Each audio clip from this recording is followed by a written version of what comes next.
perfecta. Ahora sí. Bueno, vamos a orar entonces. Amado Padre Celestial, Señor, te damos gracias por esta noche. Gracias, Señor, porque nos permites estar aquí, Padre. Gracias por el privilegio que nos das de poder estudiar tu palabra. Gracias, Señor Dios, por que pudimos apartar este tiempo para aprender un poco más acerca de ti. Padre Santo, guíanos, muéstranos y capacítanos, Señor Dios, para este momento.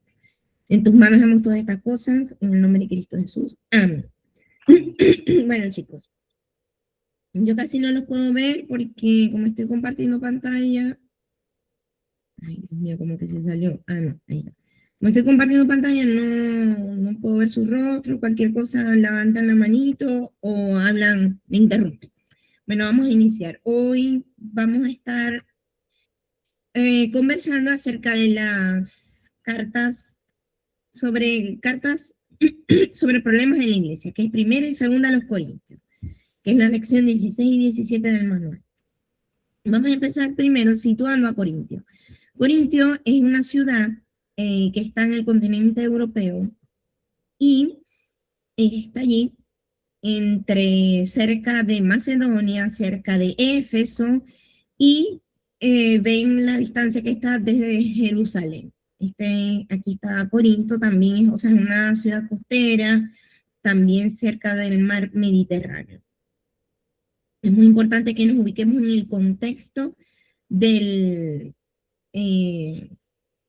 la carta y sepamos dónde está ubicada la ciudad y todo eso. Entonces dice, la ciudad de Corinto era una provincia romana de Acaya. En ese momento, Corinto, la ciudad, pertenecía al Imperio Romano.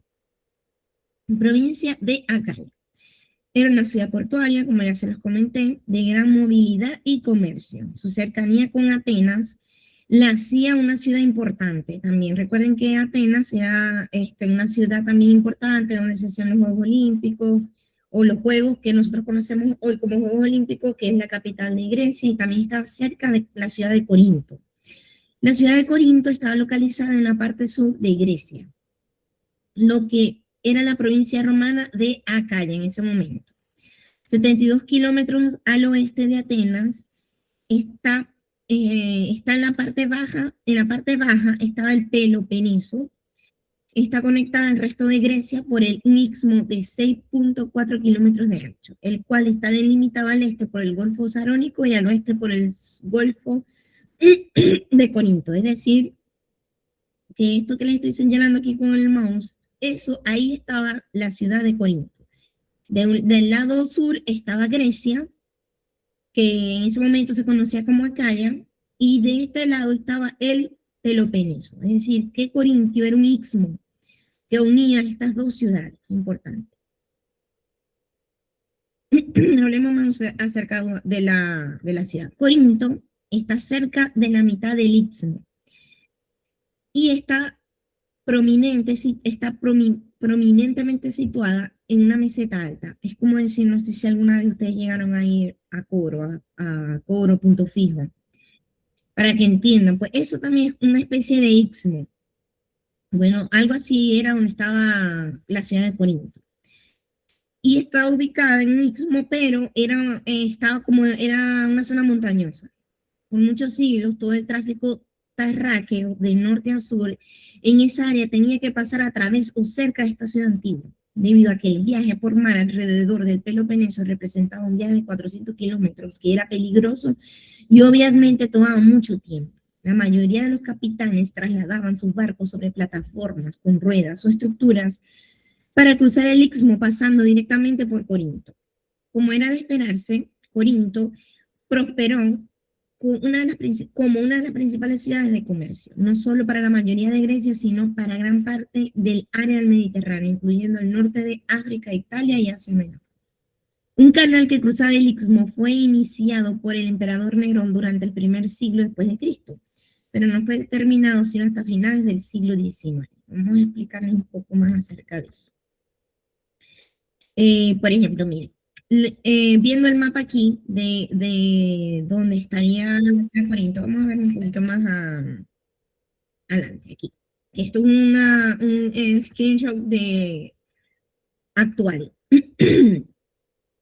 Aquí, donde yo les estoy señalando, estaba la ciudad de Corinto, que es un istmo, como les estaba explicando.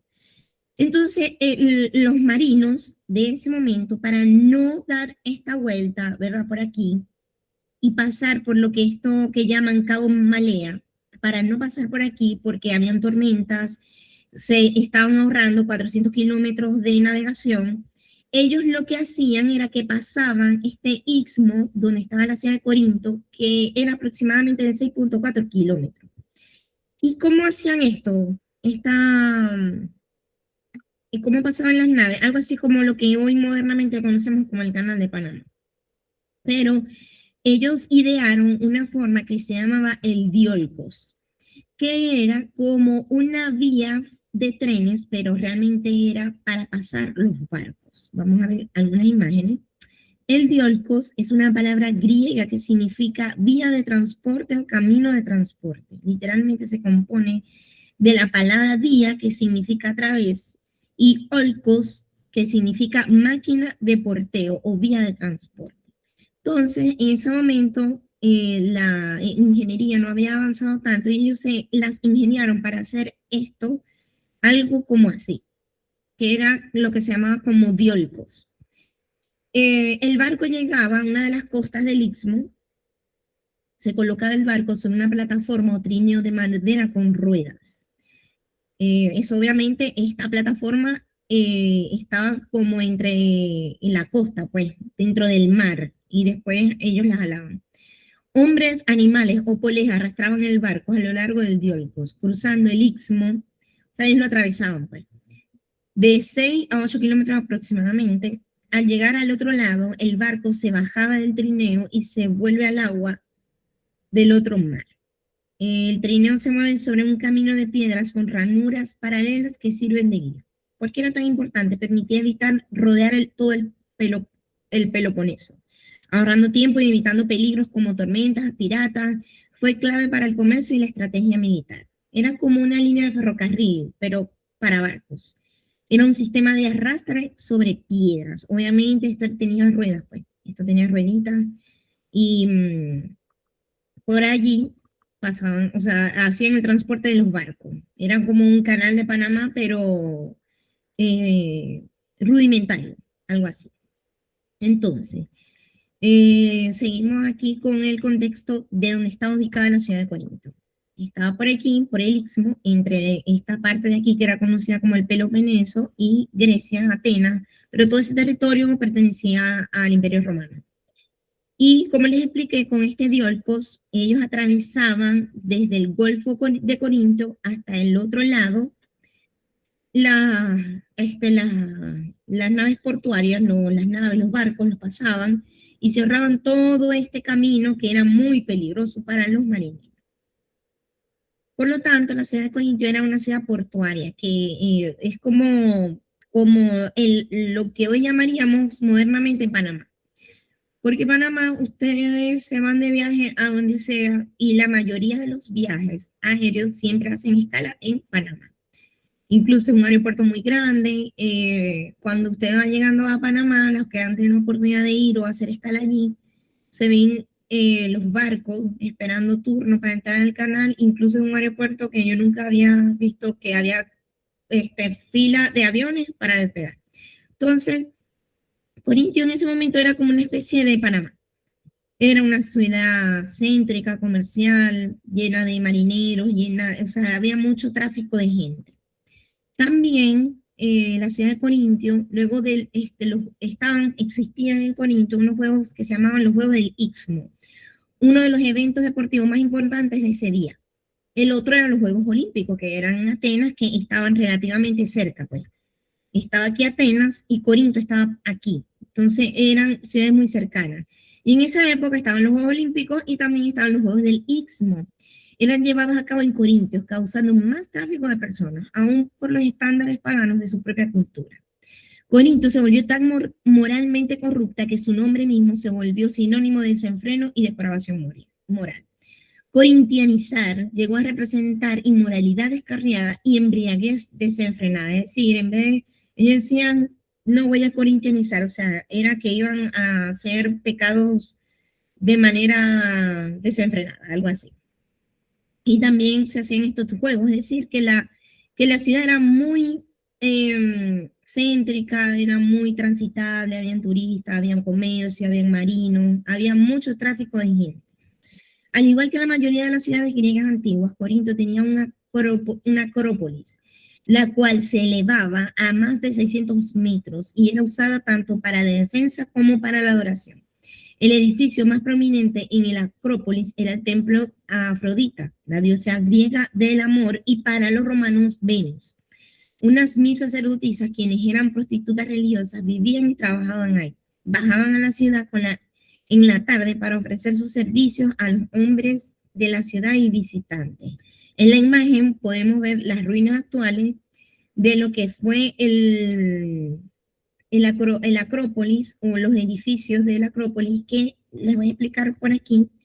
El Acrópolis era una construcción grande, con especies de castillo, el punto más alto y seguro y poderoso de la ciudad en ese momento.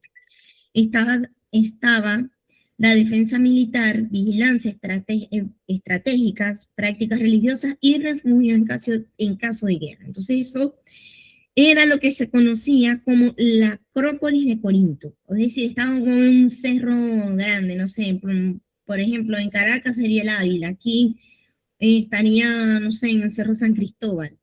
Entonces era un cerro donde estaba estas construcciones que parecían castillos, estaba como algo así como el Palacio de Gobierno, estaban los militares, estaban donde se hacían los juicios en las personas, y para ellos estaba también algo que era muy importante, que era el templo de la diosa Afrodita y de la diosa Venus, o sea, se conocían así, y era también práctica religiosa de la ciudad. Ahí vemos el templo de la diosa Afrodita. En los textos y la historia universal, nos comenta que en este templo existían muchas prostitutas, o sea, mujeres que se dedicaban a vender su cuerpo por actividad sexual y que cobraban. Los textos dicen que habían entre unas 1000 sacerdotisas que se dedicaban a esta práctica,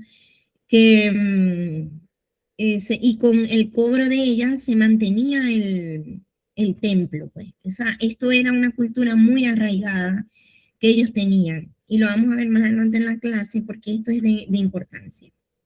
Entonces, también en la ciudad de Corinto pudo haber tenido como unos 250.000 habitantes libres y como 400.000 esclavos. Era una ciudad que para la época era numerosa, o sea, no era una ciudad tan importante o relevante, pero sí era una ciudad grande en comparación con las otras ciudades.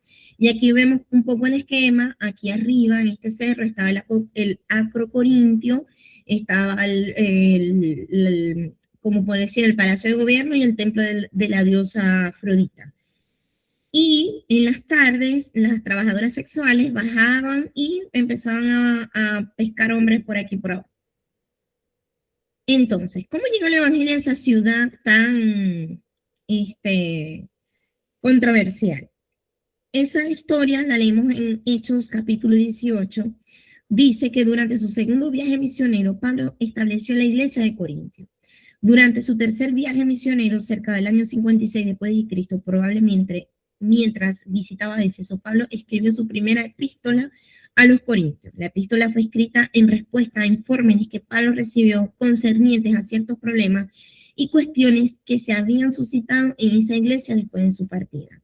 Recordemos que Pablo era judío, es decir, él vivía en Israel, en ese entonces Jerusalén, y él hace 3 viajes misioneros, y en su segundo viaje misionero, en Hechos 18, él llega a la ciudad de Corinto, y dice la escritura en Hechos 18 que estuvo 18 meses allí, y ahí fue donde conoció a Aquila y a Priscila, que hacían carpas, que tenían la misma profesión de Pablo. Él inició evangelizando en el templo, en la sinagoga, pero los judíos lo rechazaron y empezó a predicarle a los gentiles, y dice la Biblia que el gobernador de la sinagoga también se convirtió al evangelio. Y entonces esos fueron los inicios de la iglesia en Corintio y cómo el evangelio llegó a esta ciudad tan controversial, que podríamos decir, no, vamos a fundar o vamos a ir a evangelizar, no sé, por ejemplo, en Las Vegas, una ciudad así que era como muy difícil. Entonces, introducción. Como ya dijimos, en la carta de Primera a los Corintios, su escritor, sin duda alguna, es Pablo, y no podemos inferir o decir, no, no fue él, porque claramente la carta inicia con un saludo, conocemos el trabajo misionero que estuvo haciendo Pablo allí en Corinto, entonces la carta fue escrita por él. Se dice que fue escrita aproximadamente en el 55 después de Cristo, y hay debates teológicos e históricos que dicen que hay algunas o una carta perdida que fue dirigida a la iglesia que está en Corinto. Porque en el capítulo 5, en el capítulo 5 de 1 Corintios, él hace referencia a una carta que ya había enviado. Entonces podemos estar ante la posibilidad que Pablo ya había enviado una carta a la iglesia y que la iglesia le había respondido con otra carta haciéndole preguntas y también por medio de unos hermanos, por Cloé, Pablo se entera también que hay problemas que vamos a ver más adelante en la iglesia, entonces él decide escribir esta carta en respuesta primero a las preguntas que tenían los hermanos de la iglesia y segundo porque se entera de que hay algunos problemas ahí que están teniendo. Entonces, Pablo comienza su epístola primero presentándose a sí mismo como apóstol de Jesucristo por la voluntad de Dios y después dirigiéndose a la iglesia de Dios que está en Corinto. La iglesia de Corinto había sido verdaderamente bendecida y no carecía ni de conocimiento ni de dones espirituales, por lo que Pablo se refiere a ella de esa manera. Y dice, porque he sido informado acerca de vosotros, hermanos míos, por los de Cloé, que hay entre vosotros contiendas. Primera a los Corintios, capítulo 1, versículo 11, y por esto él está respondiendo a través de esta carta. Entonces, respecto al informe de ciertos problemas, se dice, los creyentes estaban siguiendo a otros hombres, no a Cristo. Existía una idea equivocada acerca del mensaje del Evangelio, el cual descansa en el poder de Dios, no en la sabiduría de los hombres. Los creyentes estaban dependiendo de las palabras persuasivas y de las habilidades de los hombres en lugar de depender del poder de Dios. Los creyentes mal entendieron el ministerio del Espíritu Santo en la revelación que Dios hizo de las cosas. Porque habían creyentes en la iglesia de Corinto, estaban peleando y decían, no, lo que pasa es que yo soy de Pedro, no, yo soy de Pablo, o yo soy de Apolo, o yo soy de este líder, y ahí se estaban haciendo actualmente en la iglesia unas divisiones. En la actualidad, nosotros, ¿cómo lo podríamos ver? No, lo que pasa es que yo, no sé, soy del pastor Acu, no, pero yo soy del pastor César, no, pero yo soy del pastor Gao. Y eso estaba generando divisiones en la iglesia. Y Pablo les dice y los exhorta, es que esto, todos somos de Cristo. Y aquí lo vemos, dice también, de manera que yo, hermanos, no pude hablaros como espirituales, sino como a carnales, como a niños en Cristo. Os di de beber leche y no vianda, porque aún no erais capaces, ni sois capaces todavía, porque aún sois carnales. Pues habiendo entre vosotros celos, contiendas y disensiones, no sois carnales y andáis como hombres, como hombres. Entonces, en la respuesta que damos de Pablo, o sea, él les está tratando de decir, esto parece muchachitos de preescolar, prácticamente es como diciéndole, o sea, parecen muchachitos de kinder diciendo, ay, no es que yo soy de fulanito, yo soy de no, o sea, somos un solo cuerpo en Cristo. Y ya ustedes deberían estar grandes, o sea, él hace referencia al alimento, pues, que los niños pequeñitos toman leche, o sea, ustedes un niño de 5, 4, 6 meses no le van a dar una hamburguesa, ni una cabimera, ¿no? Entonces, él lo que les está diciendo es eso, pues, que estas cosas son de niños y que tenemos que ir madurando en cuanto a quiénes somos en Cristo. Seguimos entonces. Así pues, tengamos los hombres por servidores de Cristo y administradores de los ministerios de Dios Entonces les dice, mire, nosotros como hombres, cada uno que estaba Pedro, estaba, no me acuerdo el nombre de los otros, vamos a ver. Ajá, Apolo, era ese. Está Apolo, está Pedro y está Pablo también. Entonces le dice, somos servidores, nosotros somos hombres y somos servidores de Cristo, administradores. ¿Qué es lo importante aquí? Mirar siempre a Jesucristo. Ese es nuestro modelo a seguir. Nosotros simplemente somos servidores. Entonces también dice, hasta esta hora padecemos hambre, tenemos sed, estamos desnudos, somos abofetados y no tenemos morada fija. Nos fatigamos, trabajando con nuestras propias manos. Nos maldicen y bendecimos, padecemos persecución y la soportamos. Nos difaman y rogamos. Hemos venido a ser hasta ahora como la escoria del mundo, el desecho de todo. No escribo esto para avergonzaros, sino para amonestarnos como a hijos míos amados. Porque aún tengáis 10.000 años en Cristo, no tendréis muchos padres, pues en Cristo Jesús yo engendré por medio del Evangelio. Por tanto, os ruego que me imitéis. Entonces también aquí Pablo, por el contexto en que está en la iglesia y por lo que él les está diciendo, habían personas también que estaban interfiriendo en el liderazgo de la iglesia y dejando a Pablo y a estos maestros como unos mentirosos, o como que no eran dignos de ser cristianos o que su apostolado era falso. Entonces, él les dice, él les da como esta requisito, mira, nosotros hemos pasado las de Caín aquí. Y aún así, todo esto es para la gloria de Dios. Y cuando él dice, porque podéis tener 1.000 años en Cristo, un año es como una niñera, es como quien te muestra el camino, pero él le dice, ustedes pueden tener ahí a quien sea que les esté mostrando a Cristo, pero nosotros somos sus padres espirituales, pues, porque ellos tenían la autoridad porque eran quienes habían fundado esa iglesia.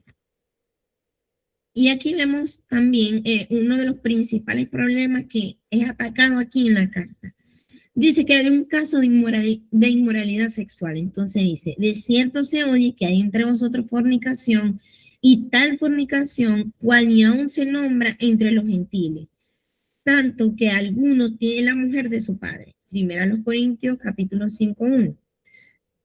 Perdón, dice, el tal se ha entregado a Satanás para destrucción de la carne a fin de que el espíritu sea salvo en el día del Señor. Entonces aquí Pablo está atacando a una persona que estaba con su madrastra, estaba con la esposa de su padre. Realmente eso es lo que dice claro, con la mujer de su padre, es lo que dice la Biblia, es decir, estaba con su madrastra. Entonces, según lo que algunos hermanos estaban comentando, este caso de inmoralidad no había sido tratado en la iglesia y ellos no le estaban dando la importancia que se merecía y lo estaban como que dejando pasar y decían, oh, eso es normal. Entonces Pablo ahí los reprende y le dice, no, esto no es normal, porque ni siquiera entre los gentiles, cuando él dice gentiles, no cristianos, pues, o sea, ni en los inconversos nosotros vemos esto, y ustedes tienen ahí en la iglesia metido un bandido y no le han dicho nada. Eso prácticamente es lo que les está diciendo Pablo. Entonces dice que esta persona tiene que ser disciplinada y que, bueno, si la persona no les hace caso y no les presta atención, bueno, él tiene que sacar esas personas de la iglesia porque va a contaminar a los demás y el tal que se ha entregado a Satanás. Cuando él se refiere a esto, es que si él no escucha el consejo de ustedes y persiste en seguir en esto, bueno, que él mismo entonces dé conciencia de lo que él está haciendo, pero ya por manos de la iglesia, ya él fue advertido o disciplinado.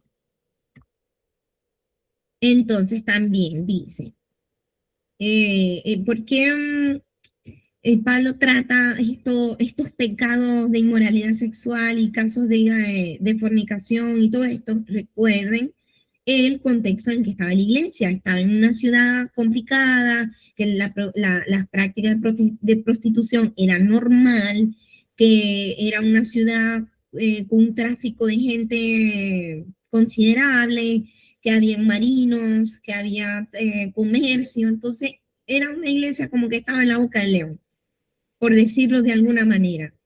Entonces Pablo por eso podemos ver que era como muy severo en cuanto a esto, pero era necesario hacerlo de esta manera por lo que ellos tenían alrededor en ese momento.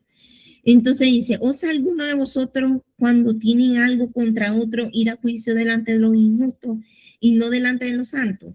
Porque por lo que vemos en la carta, o sea, habían unos hermanos que tuvieron un problema en la iglesia. Entonces ellos, en vez de llevarlo a las autoridades de la iglesia y decir, bueno, vamos a reunir aquí a las autoridades de la iglesia, a los ancianos, y vamos a resolver este peo porque fulanito de tal a mí me debe plata y no me ha pagado. O sea, un ejemplo, pues Pablo no dice que ese era el problema, pues.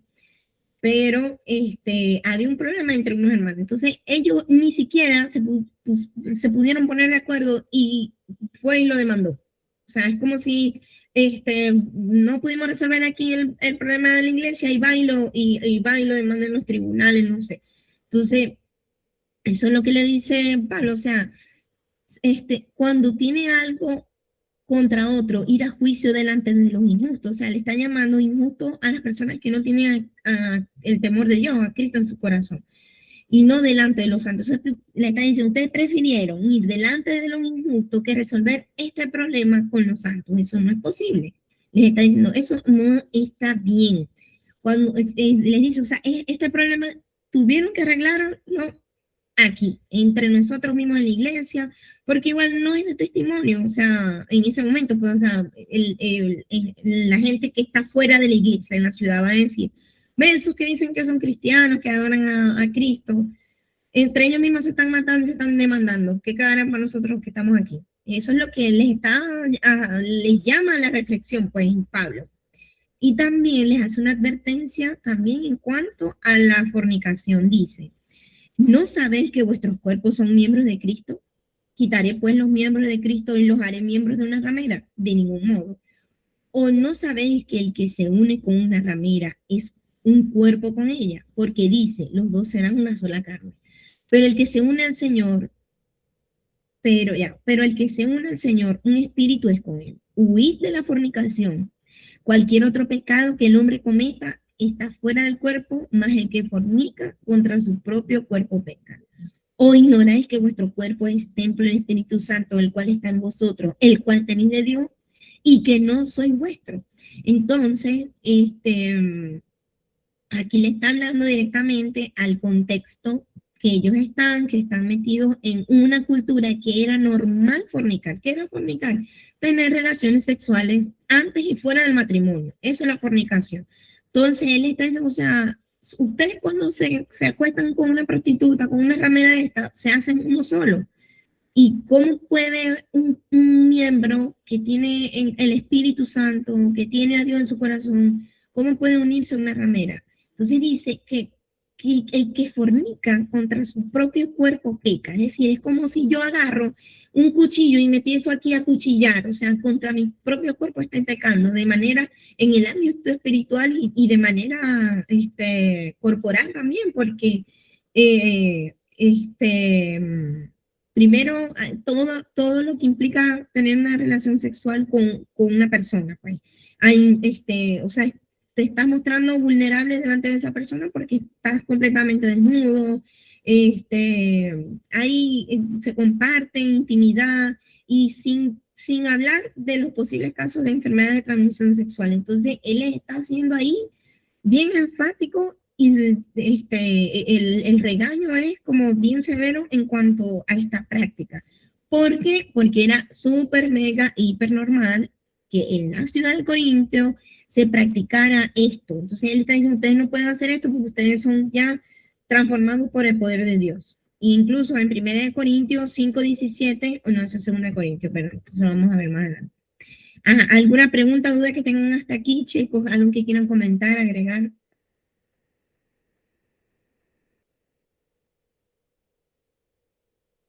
Todo bien, estoy solita. Se quedaron mudos. Yo iba a decir que hablo aquí en Lima, ¿Cómo? Ángel de Lima. Ángel de Ya. Lima, ¿me escuchas? Sí, sí te Sí, escucho, yo iba a hermana. decir que Pablo era como que muy radical al momento de confrontar a la iglesia, ¿no? Porque, y es algo que creo que nos falta a nosotros a veces aprender de Pablo, de ser radical cuando algo no está bien, ¿no? O bueno, yo lo veo así, pues, porque hasta el mismo Pedro, leyendo Gálatas ahora, hasta el mismo Pedro llegó a confrontar cuando Pedro no quiso eh, comer con los que no estaban circuncidados, ¿no? Ujú. Entonces, siendo Pedro líder de la iglesia, Pablo lo confrontó y le dijo, pero bueno, ajá, antes comías, pero cuando llegaron estos discípulos ya no quieres comer con ellos, ¿no? Entonces, yo creo que un principio que debemos aprender de Pablo es ese, ¿no? El ser radical en el momento de confrontar con la palabra, ¿no? Y no con entrar en contienda, sino como que hacer reflexionar a tu hermano de que, epa, si no está bien esto que estás haciendo, deja de hacerlo, ¿no? Se quería aportar Sí. eso. Sí, hermano, gracias. Sí, más que nada tiene que ver mucho con su tipo de personalidad, el tipo de personalidad y el temperamento que él tenía.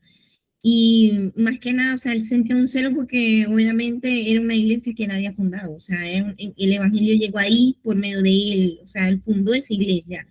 Y ver que me están molestando la iglesia, están entrando doctrinas equivocadas, eh, están siendo inmaduros espiritualmente, entonces él más que nada como padre, pues, eh, él él como padre, o sea, oye, necesito que se pongan aquí las pilas y dejen de hacer esto.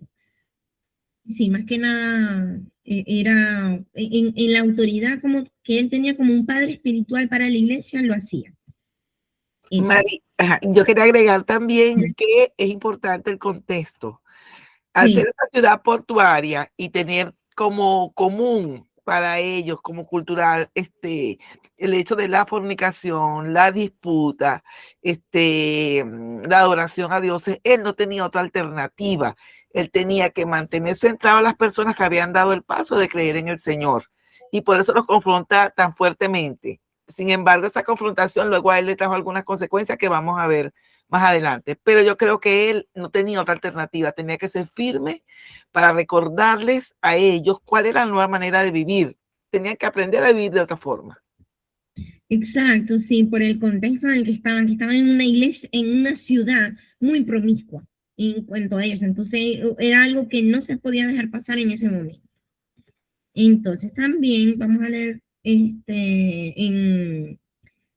también hay algo en cuanto al uso del velo en las mujeres. Dice, el uso del velo por las mujeres de la iglesia, este asunto surgió porque las prostitutas no se cubrían la cabeza con un velo o con un chal, lo que era señal de falta de sumisión al marido.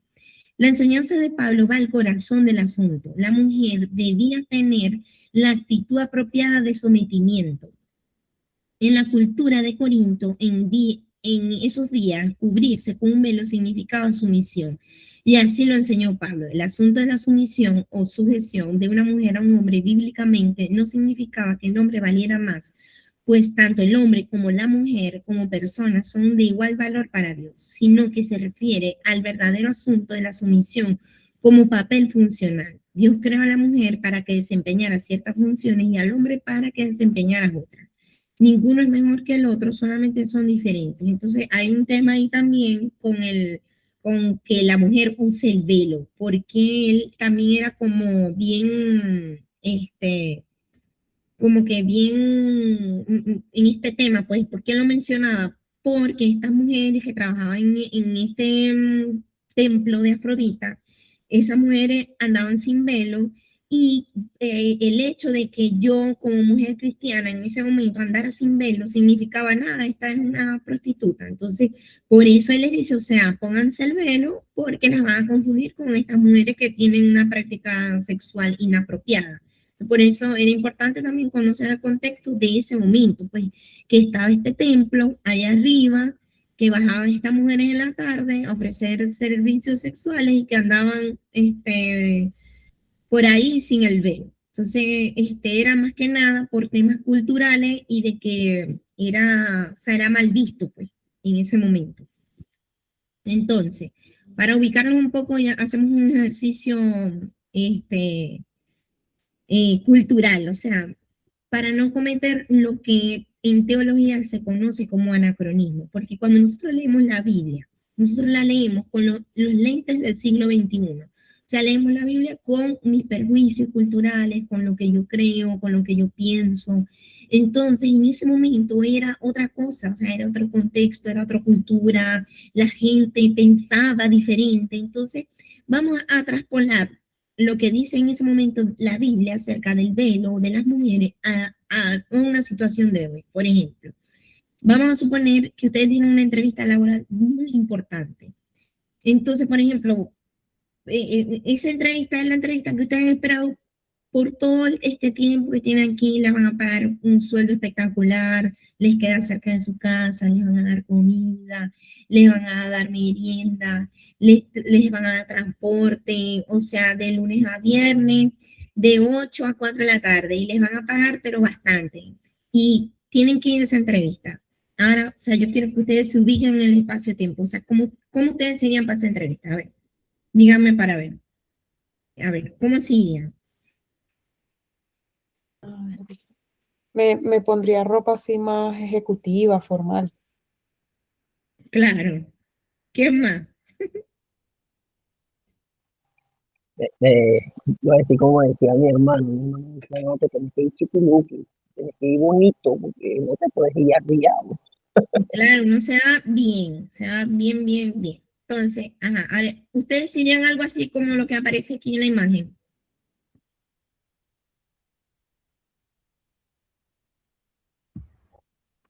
Así, se aparecen en la entrevista de trabajo así.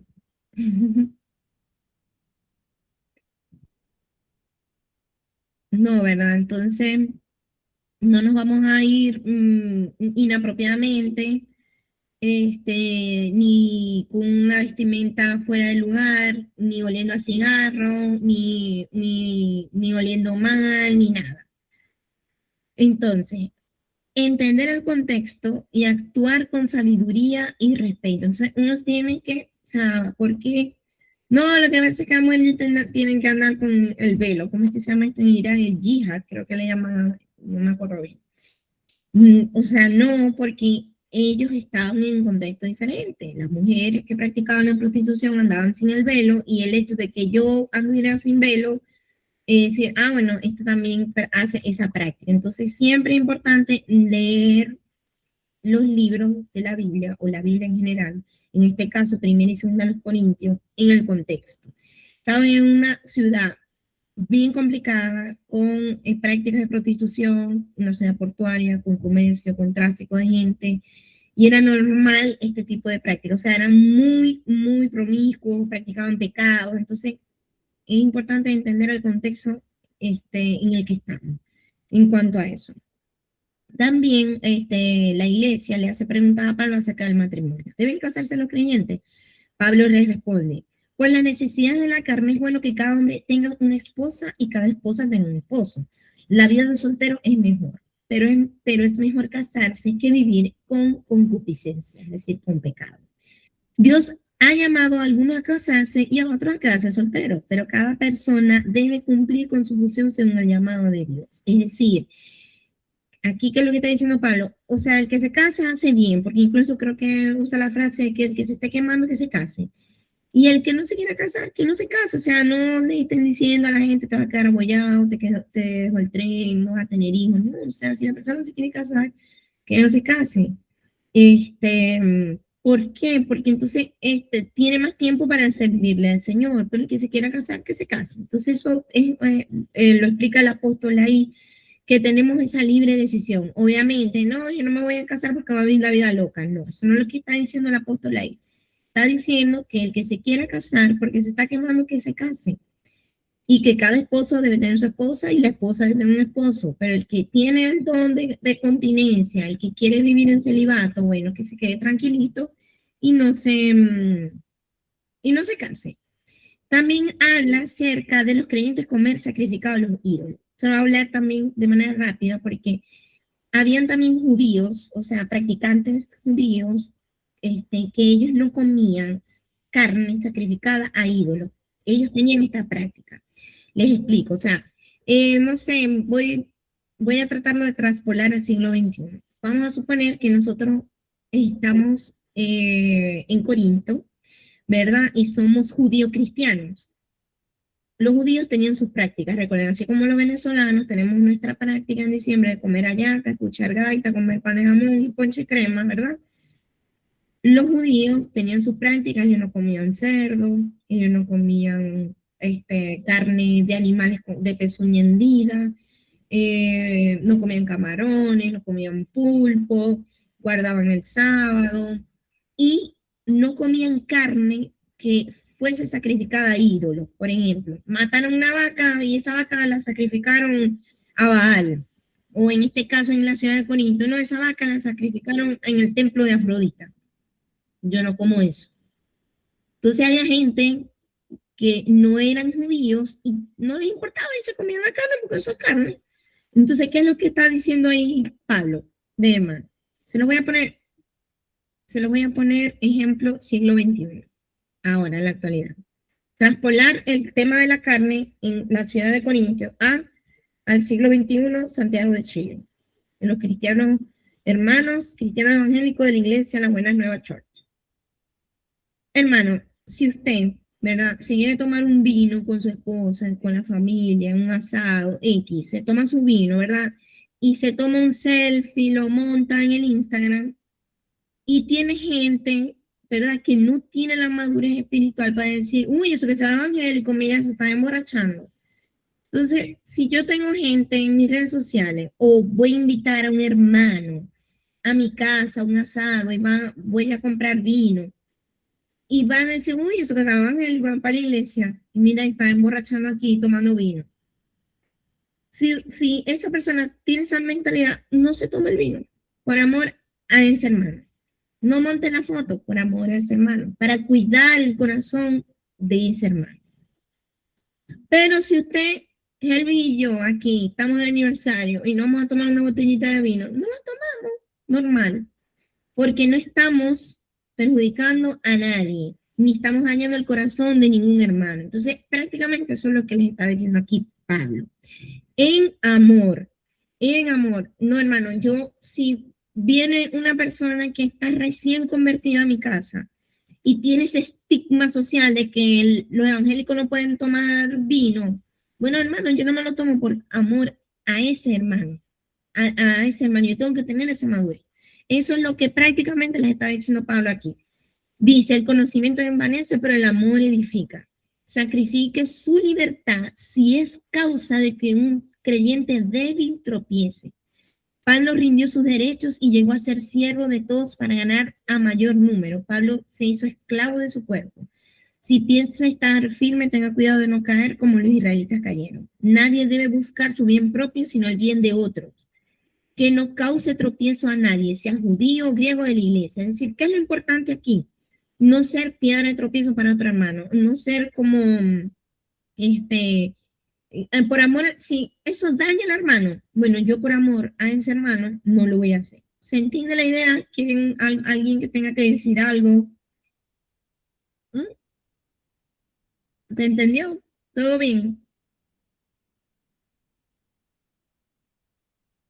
¿Sí? Bueno, seguimos entonces. Y también se habló un poco del tema de tomar la cena del Señor indignamente. Primero hay dos posturas acerca de esto. Caso de estudio, conflicto de clases. 1 Corintios, conflicto de clases sociales, se refiere a eso. En 1 Corintios 11 vemos un problema de que había algunos hermanos que estaban tomando la cena del Señor indignamente. Recuerden que una de las ordenanzas que nos dejó nuestro Señor Jesucristo fue hacer la cena del Señor. Entonces, el problema era que decían, unos tienen hambre y otros se embriagan. Es una lectura superficial en decir esto.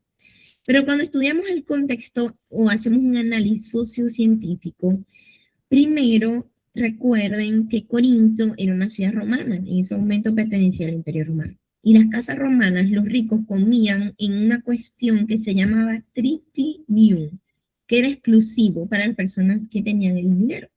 Y los pobres comían en el atrio, es decir, en el patio. Entonces, ¿qué pasaba? Que los ricos llegaban primero y comían y le dejaban las sobras a los pobres. Entonces había una especie de humillación. Los ricos humillaban a los pobres al comer manjares frente a ellos. Discernir el cuerpo se refiere al cuerpo social, la comunidad.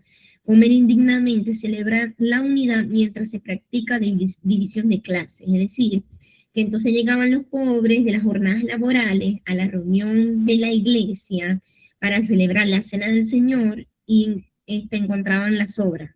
Entonces aquí Pablo los está exhortando a que debe haber unidad en el cuerpo, es decir, no importa si vos tenéis mucho dinero y yo tengo menos, pero somos un solo cuerpo en Cristo. Ese es el énfasis que les está haciendo ahí Pablo. Y habla también en 1 Corintios capítulo 12 acerca de los dones. En griego la palabra don puede referirse a regalo o donación. Cuando nosotros hablamos de don, cuando la Biblia habla de dones espirituales, habla de regalos. Es decir, cuando una persona acepta a Cristo como su Salvador, el Espíritu Santo entra a vivir en el espíritu de la persona y con eso vienen también algunos regalos que nos da el Espíritu Santo. Y 1 Corintios 12 habla acerca de palabra de sabiduría, palabra de ciencia, fe, sanidades, hacer milagros, profecía, discernimiento de espíritu, diversos géneros de lenguas, interpretación de lenguas. Estos son los que aparecen en 1 Corintios capítulo 12. Entonces, el don es un regalo que Dios le da al creyente, que dice la Biblia, para edificar a la iglesia. Por ejemplo, no sé, el pastor tiene el don de dirigir la iglesia, del pastorado, de enseñar, y con ese don, él nos está edificando a nosotros. Está el don de la palabra de sabiduría, de fe, pero estos dones no son para decir que yo soy la última Coca-Cola del desierto, sino para edificación de la iglesia, es decir, para servir a la iglesia. Para eso son los dones espirituales. Y quiero hacer una diferencia aquí entre eso, porque cuando la Biblia habla de dones, es dones para servir a la iglesia. Dones que Dios nos da, pues, para ministrar en la iglesia. Y otra cosa son los talentos. Por ejemplo, Messi tiene el talento de jugar fútbol, o para los que eran del Real Madrid, Cristiano Ronaldo tiene el talento de jugar fútbol. Como hay gente que tiene el talento de tocar un instrumento, hay gente que tiene el talento para cocinar, tiene el talento para hacer postres, tiene el talento para hacer manualidades, etcétera, etcétera. Entonces eso es un talento con el que la persona tiene que desarrollarlo, tiene que practicarlo, tiene que afinarlo. En cambio los dones, los regalos que Dios nos da, vienen cuando la persona acepta a Cristo en su corazón. Y son dones, son regalos que Dios nos da o que Dios nos dio para ministrar en la iglesia. Y también Pablo hace una referencia de que somos un cuerpo. ¿Por qué? Porque estaba viendo en la iglesia que habían divisiones, que la gente estaba tirando por un lado diciendo que era del uno, del otro, que habían también divisiones de clases sociales al momento de tomar la cena del Señor. Entonces él les hace, nosotros somos un cuerpo, somos todos somos uno mismo. El ojo no le va a decir a la mano que no lo necesito. Entonces, porque yo enseño en perspectiva, yo soy la última Coca-Cola del desierto y no necesito de nadie. No, porque la iglesia es un cuerpo que necesita de todos. Entonces, tenemos dones de enseñanza, liderazgo, servicio, exhortación, discernimiento de espíritu, pastorado, dar de generosidad y evangelismo, así como el cuerpo tiene la cabeza, los ojos, las orejas, las manos, la costilla, la pelvis, todo eso. Nosotros somos ese cuerpo. Debemos estar en unidad, los unos a los otros. Y aquí les voy a comentar rápidamente acerca de dos posturas. Yo les voy a enviar un video en cuanto a esto, de dos pastores. No sé si alguien me dice aquí, ¿saben quién es Sujel Michelet y Miguel Núñez? ¿Lo han escuchado? ¿Ustedes han escuchado acerca de esos dos pastores? ¿Sí o no?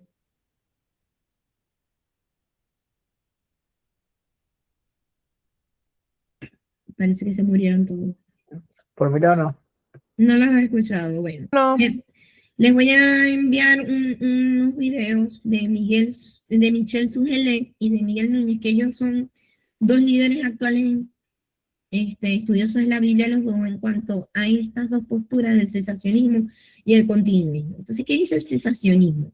El cesacionismo habla acerca de que los dones cesaron, es decir, que ya los dones no están operativos, los dones espirituales. Pero que no quiere decir que Dios actúe de una manera sobrenatural y haga lo que Él quiera hacer. Y el continuismo, ay, ya que se me pasaron. Y el continuismo habla acerca de que los dones siguen vigentes. Eso es lo que se refiere a estas dos posturas, el continuismo versus el cesacionismo versus el continuismo. Entonces, cuando la Biblia habla de las lenguas, dice la palabra griega que se traduce como lengua, es glosá. En el texto de 1 Corintios 14, Pablo usa glosá para referirse a lo que comúnmente se conoce como hablar en lengua, es decir, hablar en idiomas. ¿Qué fue lo que ocurrió cuando en el Pentecostés, cuando descendió el Espíritu Santo, empezaron a hablar en lenguas, es decir, en idiomas? Cuando la Biblia habla de lenguas, quiere decir que habla un idioma, no es que habla algo desconocido, ¿no? Por ejemplo, va a hablar inglés, o alemán, o mandarín, o un dialecto también puede ser yupa, barí, no sé, una lengua indígena. Entonces, estas dos corrientes del continuismo y el cesacionismo, el continuismo dice que estos dones continúan, que están vigentes, pero el cesacionismo dice que no, que ya estos dones cesaron. Entonces, de eso se tratan esas dos posturas. Pero para hablarles un poco más acerca de eso, entonces también la Biblia dice en 1 Corintios 14 que cuando alguien habla en una lengua, es decir, en un idioma, debe haber un intérprete, porque no sé, vamos a suponer que estoy enseñando, predicando y empiezo a hablar en, no sé, en árabe, y nadie me va a entender. Entonces, ¿para qué estoy hablando así si nadie me va a entender? Entonces, la Biblia dice que debe haber un intérprete porque, como ya vimos, los dones no es para jactarme yo ni decir, no, lo que pasa es que yo soy la última Coca-Cola del desierto y hablo en lengua. No, los dones son para el servicio de la iglesia, no sé si, y los talentos también. Por ejemplo, si yo sé cocinar, si yo sé enseñar, si yo sé predicar, si yo tengo el don de servicio, todos esos dones son para servir en la iglesia. Entonces, si yo en la iglesia empiezo a hablar en árabe y no hay nadie que me está entendiendo, nadie se está edificando, entonces no vale la pena que alguien vaya a predicar el domingo en árabe, si nadie le va a entender. Entonces, la condición para que este don se dé, de hablar un idioma, un lenguaje, es que debe haber un intérprete, alguien que entienda lo que esa persona está hablando. Y volviendo a este tema del continuismo y el cesacionismo, por lo menos siempre hay que tener de base qué dice la Biblia. O sea, qué dice la Biblia, lo que está diciendo esta persona está, o sea, va a favor de lo que dice la palabra de Dios o no. O este tipo me está aquí cayendo a mentiras. O sea, siempre filtrar todo por lo que diga la palabra de Dios, por lo que diga la Biblia. Y obviamente no podemos limitar el poder de Dios, porque el día de mañana, vamos a suponer que ustedes se van de vacaciones para Venezuela porque se van para Los Cayos y se van a dar unas buenas vacaciones allá en esas playas. Y ustedes hicieron una escala en Panamá, pero están ahí en la escala y el vuelo dura, no sé, 1 hora, la escala. Y están ahí pegados al teléfono, leyendo, estudiando para perspectiva. Y hay un señor ahí que es chino. Y el chino ese está pensando en, no sé, en tirar una bomba en el avión. Dios le puede dar el discernimiento a ustedes de hablar en chino, en mandarín, y predicarle el evangelio a esa persona. Entonces no podemos limitar el poder de Dios, ni decir, no, es que Dios ya no hace eso. O no, Dios hace las cosas así, no, porque Dios hace lo que Él quiere, usa a quien Él tenga que usar y hace lo que Él debe hacer para cumplir su voluntad y salvar a las personas. Pero lo que sí quiero que les quede claro en esta clase es que cuando la Biblia habla de lenguas, es un idioma. Las personas hablan otro idioma. Por ejemplo, Julio habla en lengua porque él habla inglés y da clases en inglés. Y obviamente también recordando, pero hágase todo decentemente y en orden. ¿Por qué? Porque lo que estaba pasando en la iglesia de Corinto era un despelote ahí, que la gente estaba hablando, uno decía una cosa y otros decían otra, y era normal. ¿Por qué? Porque habían personas de diferentes lugares que llegaban ahí. Recuerden que era una ciudad portuaria y con mucho tránsito de gente. Entonces, capaz había otras personas hablando en una forma y otras de otra forma. Y recordando también, el apóstol dice que el amor es paciente, bondadoso, humilde, abnegado, cuida, perdona, es justo, habla la verdad, todo lo sufre, todo lo cree, todo lo espera, todo lo soporta y jamás se extingue. Aquí lo más importante es el amor. El apóstol hace una hipérbole, una exageración que dice, si yo hablase lenguas angelicales, pero él está ahí hablando está haciendo una exageración.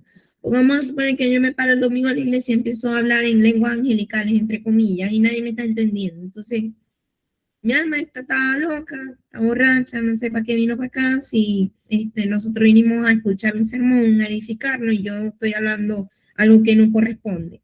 Entonces, el apóstol está haciendo ahí una hipérbole, pues una exageración, que así yo hable, no sé, inglés, alemán, hebreo, griego, ojalá, Dios mío, pero no, y si no tengo amor, ¿cuál es la motivación de servir al Señor? O sea, ¿cuál es mi motivación de predicar?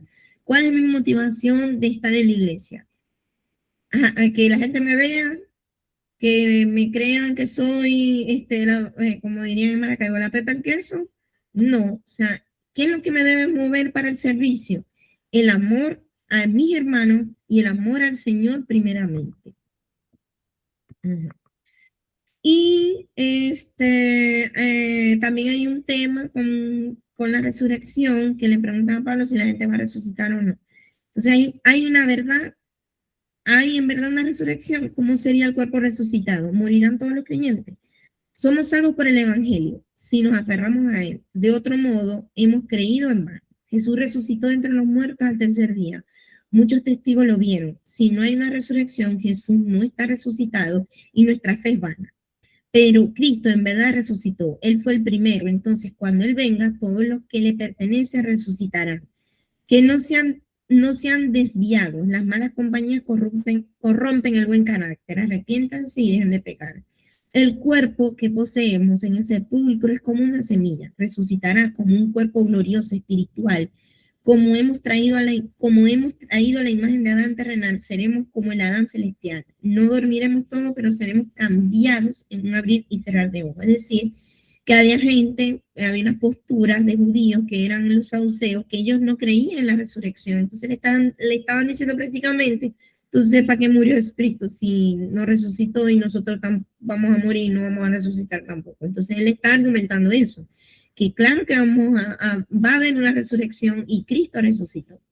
Y hace hincapié también en dar. Pablo anima semanalmente a la iglesia a que pudieran ofrendar.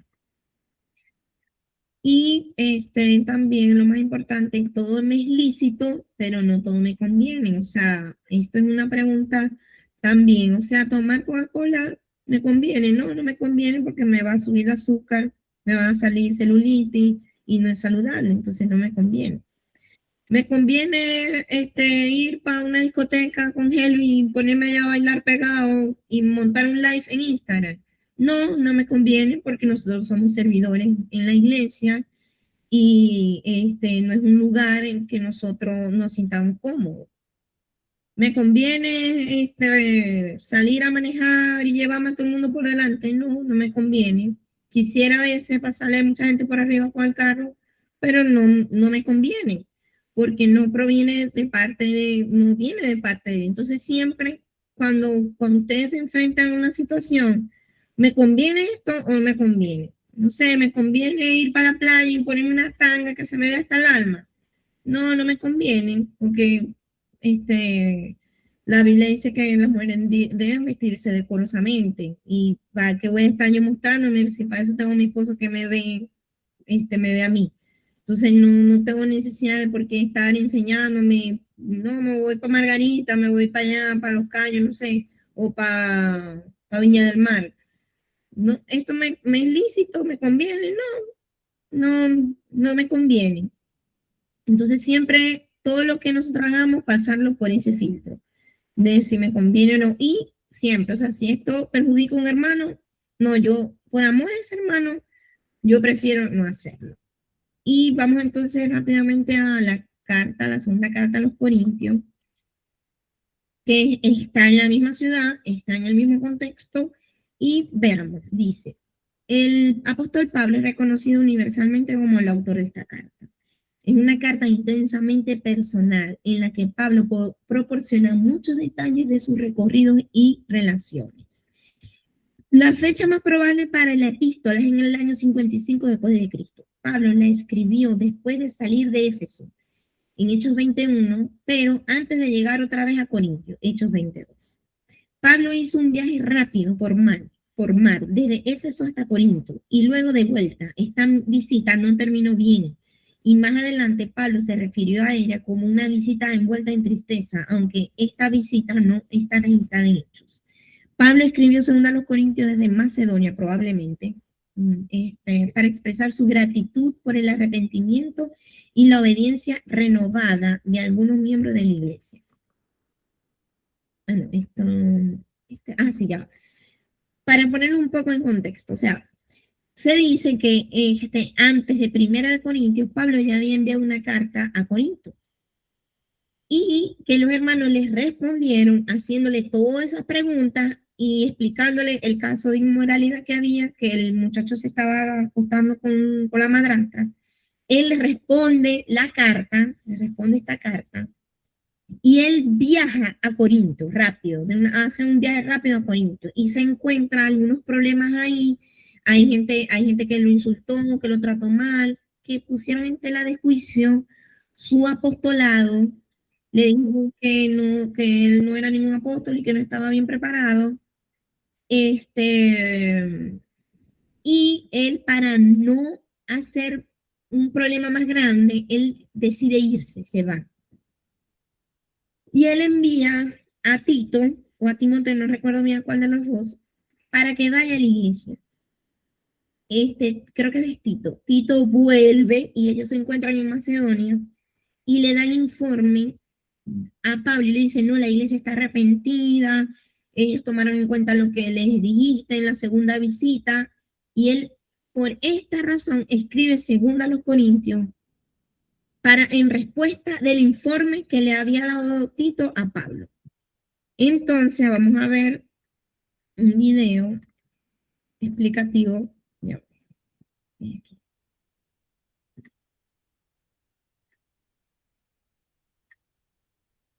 Déjenme abrir en YouTube. ¿Dónde está?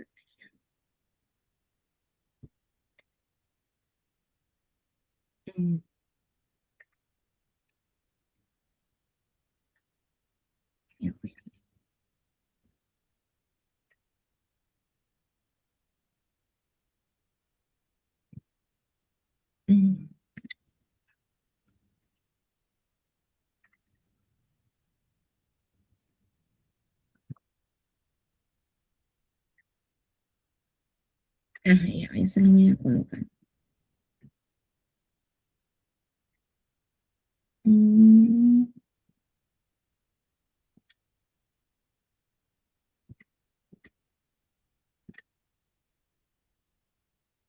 Ahí se ve.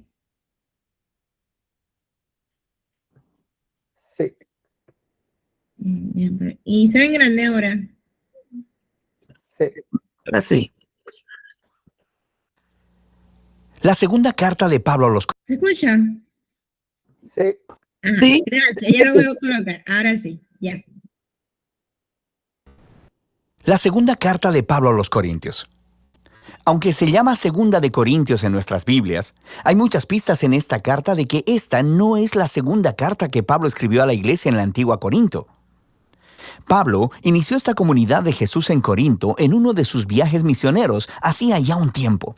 Puedes leer la historia en el libro de Hechos, capítulo 18. Y después de continuar con su camino, Pablo recibió un reporte de que las cosas no estaban bien en esa iglesia. Así que él escribió la carta que conocemos como Primera de Corintios para corregir estos problemas, y parece que muchos en la iglesia rechazaron la enseñanza de Pablo en esa carta y se rebelaron contra su autoridad. De manera que en esta carta aprendemos que Pablo había dado seguimiento a este asunto en persona, con lo que él llama una visita dolorosa, y después de esta envió una carta que nos dice fue escrita con angustia y lágrimas. Entonces, después de todas estas medidas, la mayoría de los corintios, no todos, se dieron cuenta de su arrogancia y le pidieron perdón a Pablo. Querían reconciliarse. Así que Pablo escribió esta carta para confirmarles su amor y compromiso. La carta fue diseñada con 3 secciones principales, cada una tratando un tema distinto. De manera que Pablo primero aborda su reconciliación con los corintios. Después, en los capítulos 8 y 9, trata el tema de la generosidad olvidada, y en los últimos capítulos, Pablo reta a los corintios que todavía lo rechazan. Profundicemos un poco y verás cómo se integra todo esto. Entonces, Pablo empieza agradeciendo al Dios de toda misericordia y consolación, quien le trajo paz y ánimo a él y a los corintios durante este tiempo de división y disputa. Él reconoce que las cosas han estado tensas desde su dolorosa visita y deja claro que los ha perdonado. Él quiere una relación abierta y honesta. Pero, en primer lugar, ¿por qué habían rechazado a Pablo? Bueno, más adelante en la carta descubrimos que los corintios habían menospreciado a Pablo como líder. Él era pobre, ganaba un minúsculo salario a través del trabajo manual, estaba en constante persecución y sufrimiento, frecuentemente no tenía hogar y, para colmo, no era un orador muy impresionante. Así que, una vez que los corintios fueron expuestos a otros líderes cristianos más prósperos e impresionantes, empezaron a pensar menos de Pablo. De hecho, estaban avergonzados de él. Entonces Pablo primeramente responde mostrándoles que su exaltación de estos líderes, simplemente por su riqueza y elocuencia, es una traición a Jesús. Muestra un sistema de valores completamente distorsionado. El verdadero liderazgo cristiano, dice Pablo, no se trata del estatus o de la autopromoción. Pablo muestra cómo él y los otros apóstoles son esclavos cautivos del Rey Jesús, quien les está guiando en un desfile triunfal. El trabajo de Pablo no es ser impresionante, sino apuntar hacia la persona que sí lo es, Jesús. Él, entonces, hace alusión a una reciente demanda de los corintios de que les proveyera algunas cartas de recomendación para comprobar su autoridad y sus credenciales. Y esto le parece ridículo a Pablo. Su iglesia ni siquiera existiría si él no lo hubiera empezado. Y entonces les dice que ellos mismos son su prueba de liderazgo genuino. Ellos son su carta de recomendación. De manera brillante, cita a los profetas Jeremías y Ezequiel, diciendo que el Espíritu de Dios ha escrito su carta de recomendación en los corazones de ellos, como su pueblo del nuevo pacto. Los corintios no deberían necesitar más pruebas que esa. La mención del nuevo pacto lleva a Pablo a una larga comparación entre el antiguo pacto entre Dios e Israel mediado por Moisés y el nuevo pacto entre Dios y los corintios, mediado por Jesús y el Espíritu Santo. El antiguo pacto, hecho en el monte Sinaí, fue verdaderamente glorioso. Hizo que Moisés mismo resplandeciera con la gloria de Dios. Pero esa gloria eventualmente se desvaneció, sin mencionar el hecho de que las leyes de ese pacto fueron ineficaces en transformar verdaderamente a Israel. Pero el nuevo pacto, en comparación, es todavía más glorioso, porque el Jesús resucitado es la mismísima gloria de Dios y vive para siempre, y es su Espíritu el que ahora está transformando a su pueblo para ser más fiel, como Jesús mismo. Ahora, todo esto suena genial. Quiero decir, ¿quién no querría participar de la gloria de Dios mismo? Pero Pablo continúa mostrándoles cómo la paradoja de la cruz pone al revés las ideas de los corintios sobre la gloria y el éxito. Después de todo, la exaltación gloriosa de Jesús como Rey tuvo lugar a través de su sufrimiento, ejecución y muerte. En la cruz, Jesús reveló la salvación de Dios. Murió por los pecados del mundo para reconciliar a las personas con Dios. Pero la cruz hace todavía más. Revela el carácter de Dios. Él es un ser de completa autoentrega y de amor sacrificial, quien busca el bienestar de los otros. La cruz también revela una nueva manera de vivir, una con forma de cruz. Y la meta de Pablo es que su vida y ministerio imiten la cruz.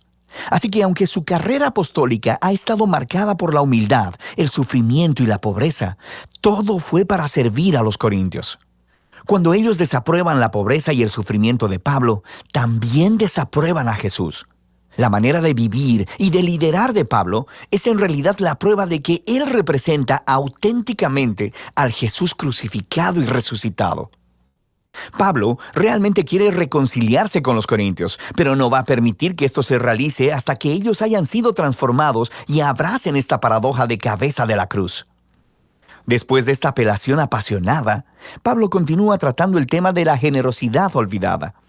Los cristianos judíos en Jerusalén habían caído en la pobreza a causa de una hambruna, y Pablo estaba reuniendo dinero para ellos de entre las nuevas iglesias que había fundado, formadas principalmente por no judíos. Todos enviaron un regalo de consuelo como símbolo de su unidad en Jesús el Mesías. Y así, muchas de sus iglesias estaban muy contentas de dar, pero los corintios, en medio de todo este conflicto con Pablo, no habían ahorrado para dicho regalo. Y para Pablo, esto no se trata solo de dinero. Es otro signo de que los corintios no han sido transformados por el Evangelio de Jesús, que es en su centro una historia de generosidad. Pablo dice, ustedes conocen la gracia de nuestro Señor Jesucristo, que siendo rico, sin embargo, por amor a ustedes, se hizo pobre, para que por medio de su pobreza ustedes llegaran a ser ricos. Él les está contando la historia del Evangelio a través de metáforas financieras. Jesús entregó su glorioso honor o riqueza y se humilló para morir como un esclavo pobre, para que otras personas que eran pobres por el pecado y la muerte pudieran ser exaltadas y convertirse en ricas a través de la riqueza de la gracia de Dios. Ser cristiano es dejar que esta historia eche raíces en tu mente y tu corazón, transformándote en alguien que es más generoso, más dispuesto a compartir su vida y sus recursos para ayudar a otros. En la sección final de la carta, Pablo se enfoca en una fuente principal de su conflicto con los corintios. Ese grupo de líderes impresionantes a quienes él sarcásticamente llama superapóstoles. Ellos llegaron a Corinto promocionándose a ellos mismos y hablando mal de Pablo, diciendo que era un líder pobre y sin éxito. Arriesgándose a sonar como si se autopromocionara, Pablo les dice, ¿estos tipos quieren realmente comparar credenciales? Él podría sobrepasarles a todos ellos. ¿Son judíos expertos en la Biblia? Bueno, también Pablo. Él era también un fariseo. Se había memorizado toda la Biblia. ¿Quieren hablar de su conocimiento superior acerca de Jesús? Pablo ha visto y ha estado con Jesús resucitado. Incluso ha tenido visiones del trono celestial de Jesús. Pero lo más importante, Pablo ha dedicado su vida entera a la misión de Jesús. Ha sacrificado su comodidad y su estabilidad y nunca le pidió dinero a los corintios. A diferencia de los superapóstoles, quienes cobraban mucho, pero Pablo se ganaba su propio salario. Pablo dice que se niega a presumir de estos logros, porque estas no son cosas realmente importantes para el cristiano. En lugar de eso, él presumirá de lo imperfecto y débil que es, porque es en esas insuficiencias que él descubre el amor y la misericordia de Jesús. O como Jesús una vez le dijo a Pablo, mi gracia es suficiente para ti, mi poder se perfecciona en la debilidad. Pablo concluye la carta con una sobreadvertencia a los corintios sobre su necesidad de examinarse. Su desprecio hacia Pablo, su manera de vivir y su amor por esos superapóstoles, todo esto muestra que ellos no entienden en esencia quién es Jesús. Puesto que no están viviendo como seguidores transformados de Jesús, les invita una vez más a humillarse a sí mismos delante del amor de Jesús. Segunda de Corintios nos ofrece una ventana realmente única a la vida de Pablo y a la paradoja que se nos presenta en la cruz de Jesús. La cruz reta nuestros valores y nuestras maneras de ver el mundo. Nosotros valoramos nuestro éxito, educación y riqueza, pero Dios valora la humildad y la debilidad, porque su amor y poder se dieron a conocer a través del sufrimiento, la muerte y la resurrección de Jesús. La cruz también desata el poder transformador y la presencia del Espíritu para empoderar a los seguidores de Jesús para que tomen su manera cruciforme de vivir y la hagan suya. Y de eso se trata Segunda de Corintios.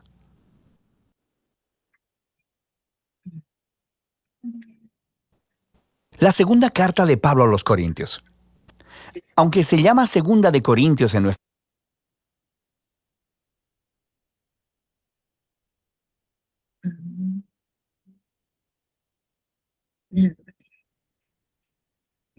Listo, ahora.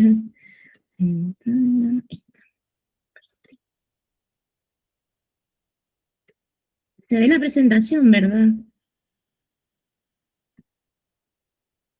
Sí, ya se ve. Bueno, seguimos entonces con Bueno, creo que seguimos el video. Entonces también, o sea, básicamente la carta según Corinto, es como una defensa del apostolado de Pablo. Primero porque habían personas en la ciudad en ese momento.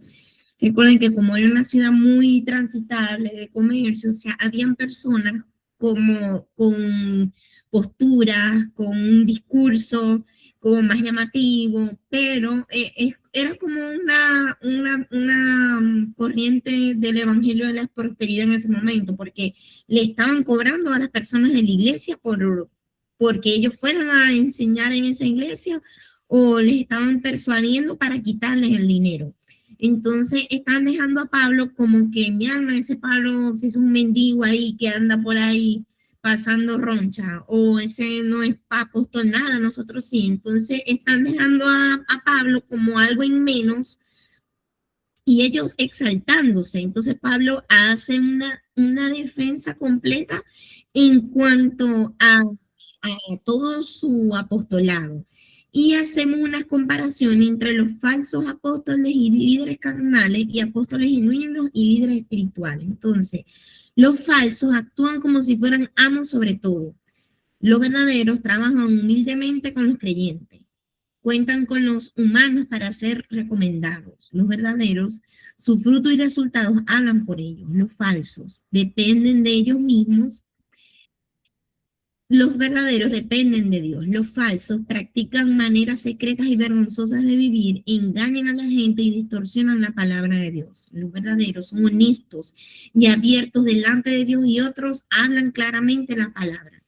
Los falsos enfatizan lo que se ve y lo temporal. Los verdaderos enfocan en lo que no se ve y lo eterno. Los falsos tienen orgullo de las apariencias externas del ministerio, se fijan solo en lo superficial. Los verdaderos tienen orgullo de lo que está en su corazón. Los falsos son causa de tropiezo para muchos. Los verdaderos son muy cuidadosos para no ser piedra de tropiezo. Los falsos son conocidos por su perversidad, tiniebla, falta de fe, ídolos e inmundicia. Los verdaderos son conocidos por su justicia, luz, Cristo, fe, por ser templo de Dios y por su santidad. Los falsos viven según las normas del mundo, hacen la guerra como el mundo las hace, se fijan solo en lo superficial. Los verdaderos usan armas espirituales para pelear. Estos incluyen la oración, la Biblia, el fruto y los dones espirituales.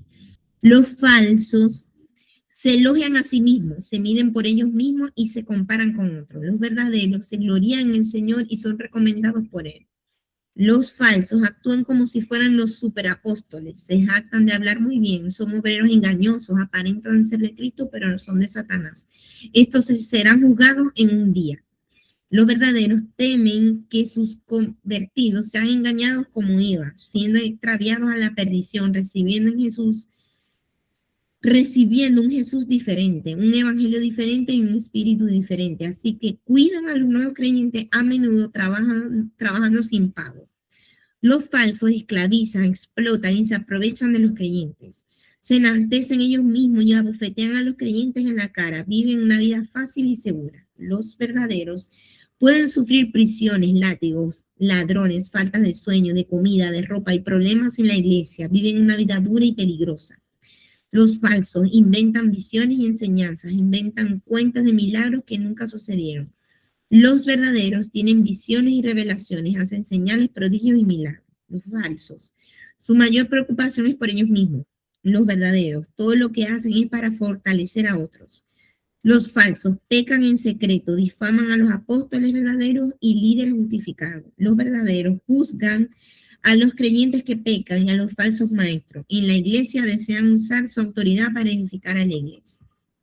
Entonces vemos el listado de la defensa que hace Pablo en cuanto a su apostolado. Él dice, ellos son hebreos, yo también, soy israelita, descendiente de Abraham, ministro de Cristo, azotes sin número, cárceles, peligros de muerte muchas veces, azotado por los judíos 5 veces menos 1, azotado con vara 3 veces, apedreado 1 vez, naufragio 3 veces, naufragado en alta mar, en peligros en caminos muchas veces, peligro de ríos, peligro de ladrones, peligro de los de mi nación, peligro de los gentiles, peligros en la ciudad, peligros en el desierto, peligros en el mar, peligro entre falsos hermanos, en trabajo y fatiga, en muchos desvelos, en hambre y sed, en muchos ayunos, en frío y desnudez, además en otras cosas, lo que sobre mí se agolpa cada día la preocupación por todas las iglesias.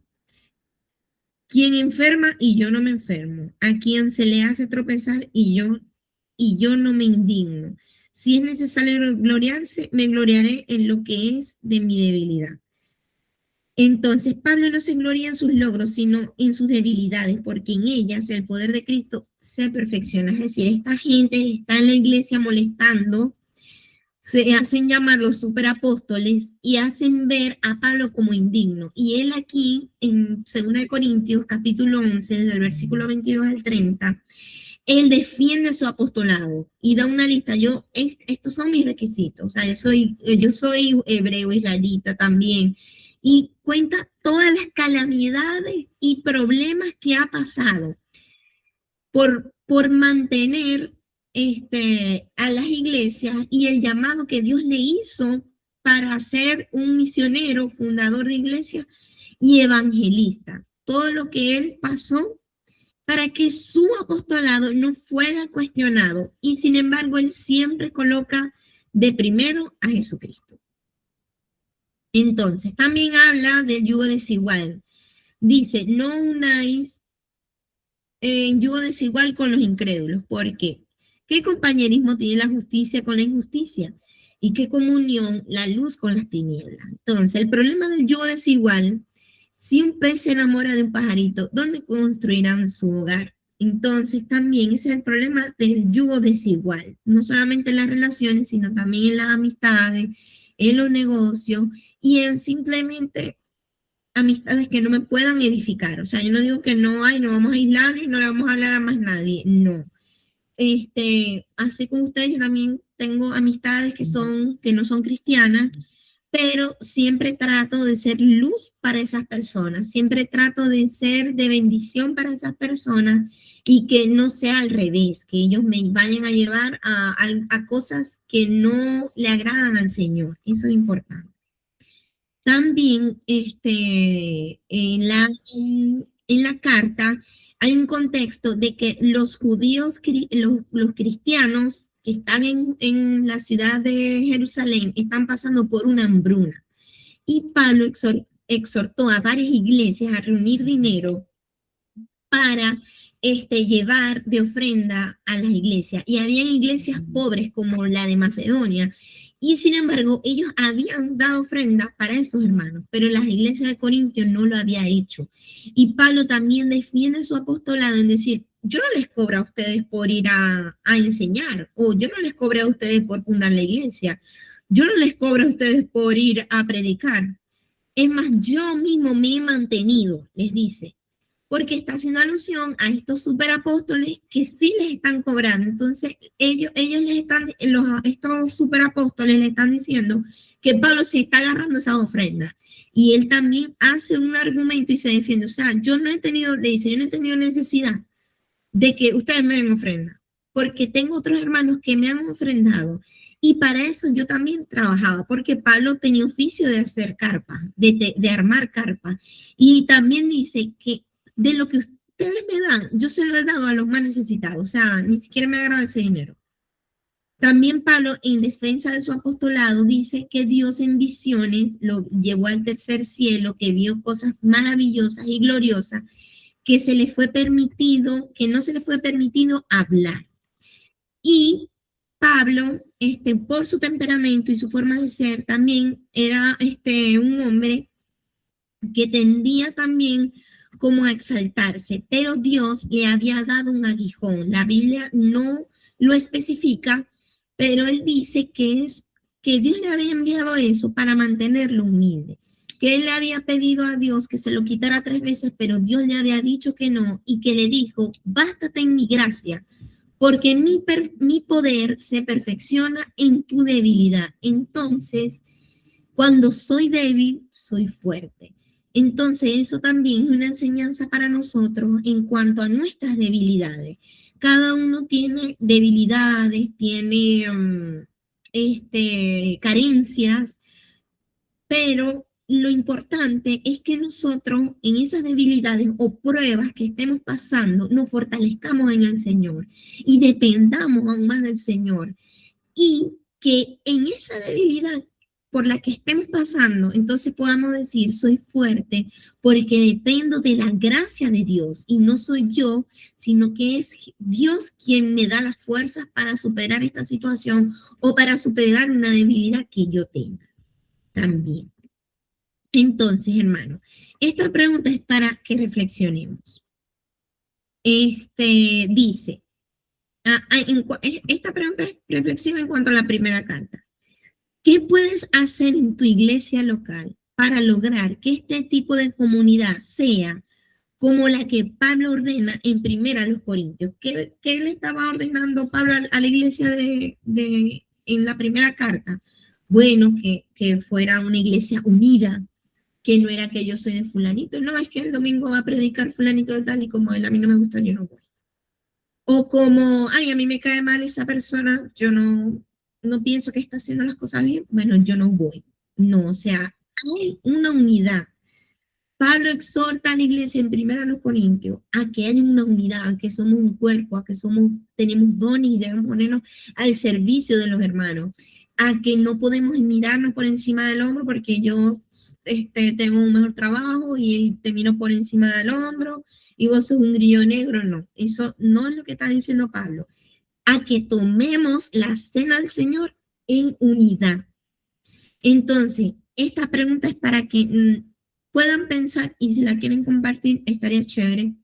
Entonces, ¿qué podemos hacer nosotros para lograr la unidad o todos los consejos que Pablo le dio a la iglesia, a los primeros de Corintios? ¿Qué puedo hacer yo para mejorar en mi comunidad de fe? Recordemos también que Pablo exhorta a que todo se haga en amor, por amor al hermano. Entonces, si alguien quiere compartir algo o dejar esa pregunta ahí de manera reflexiva.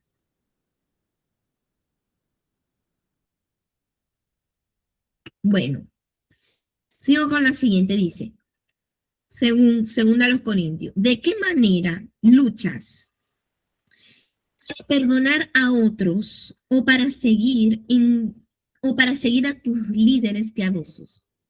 Un sentido exagerado del yo a menudo nos lleva a seguir nuestro propio camino, mantener viva nuestra frustración y enojo en cuanto a las decisiones que otros toman.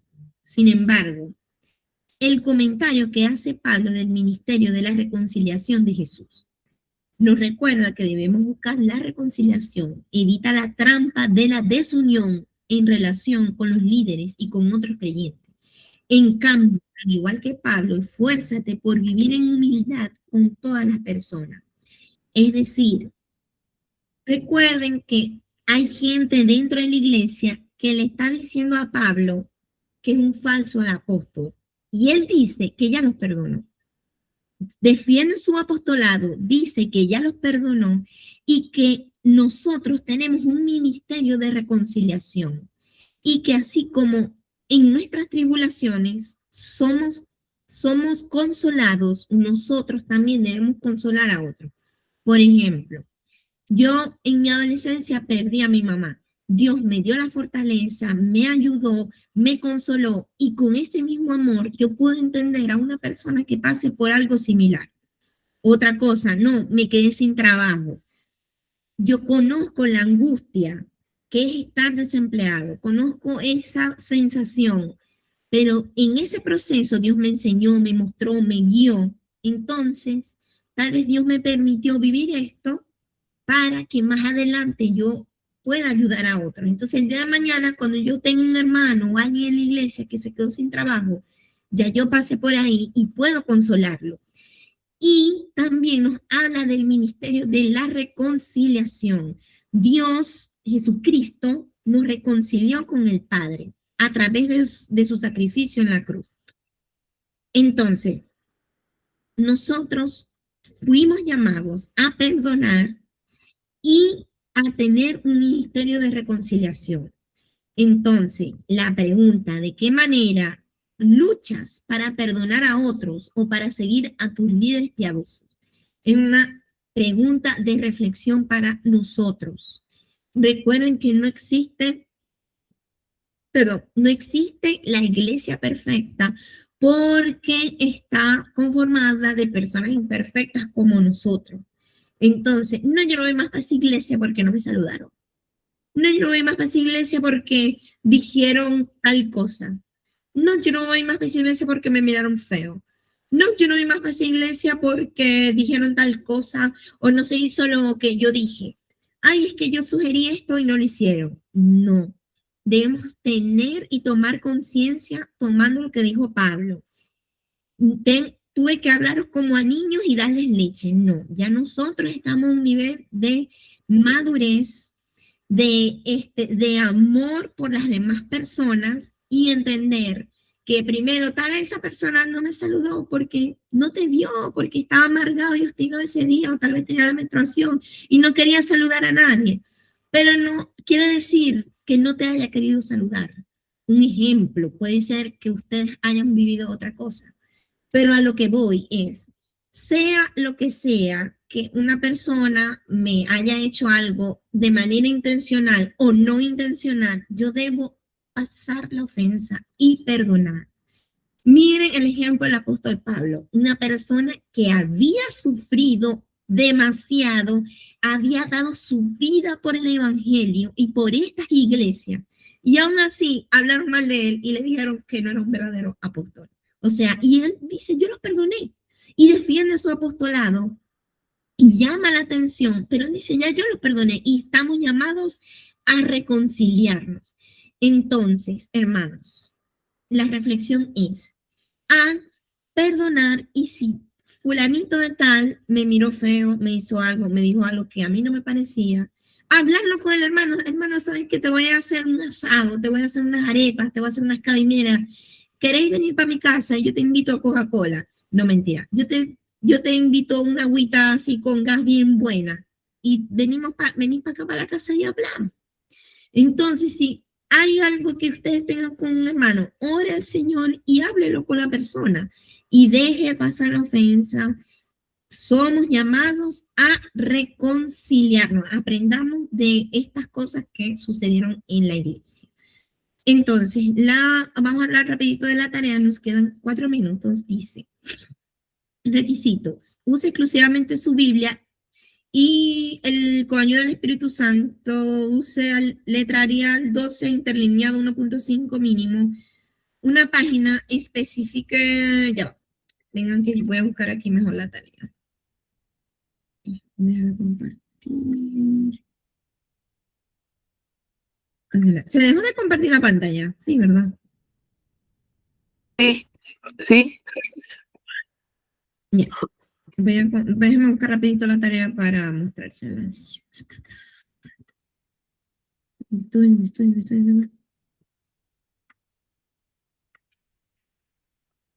Y esta es la 2, ¿verdad? Sí.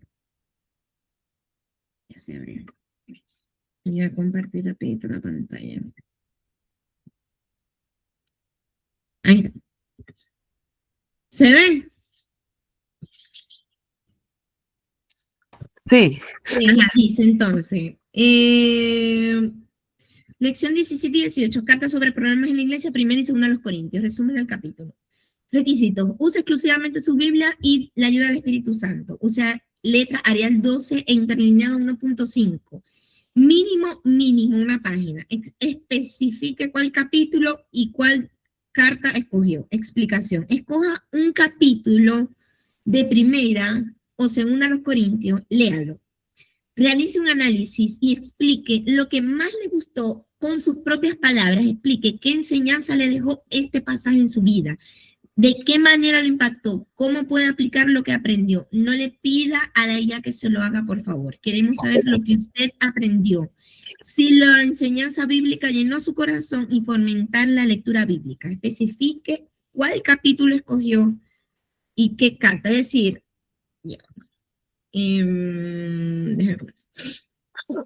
Es decir, usted va a escoger un capítulo de primera a los Corintios o segunda a los Corintios, lo lee, lo analiza y va a explicar ahí qué fue lo que aprendió. ¿Qué fue lo que aprendió de ese capítulo? Entonces, le voy a pedir por favor a Jeremy que haga una oración y nos sacamos la fotito.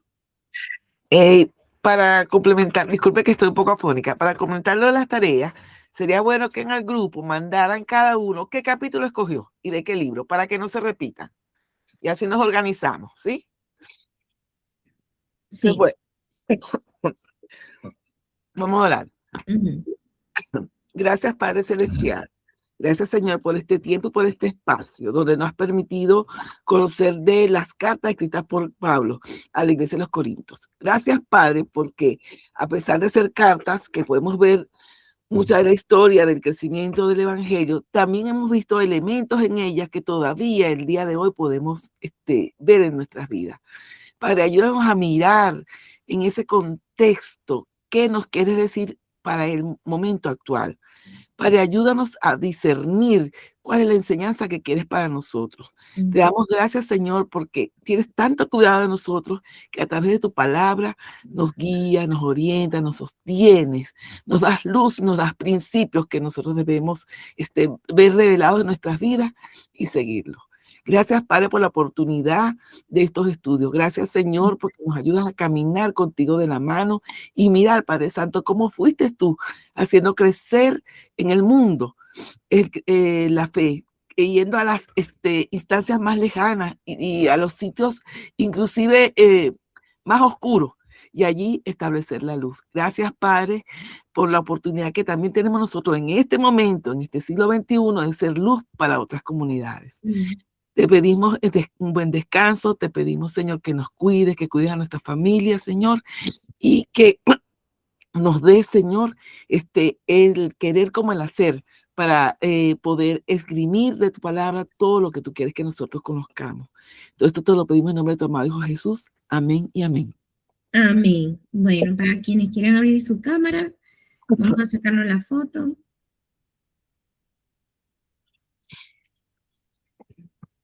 Ya va. La cuenta de 1, 2 y 3. Súper, ahí quedaron todos bellos y hermosos. Bueno, chicos, muchas gracias por su tiempo. Gracias, estamos aquí. Gracias, Mari, excelente. Gracias. Chao, descansen. Feliz noche, Feliz chao, noche, María. bendiciones. Feliz noche a todos. Bendiciones. Feliz noche, que Chao. descansen.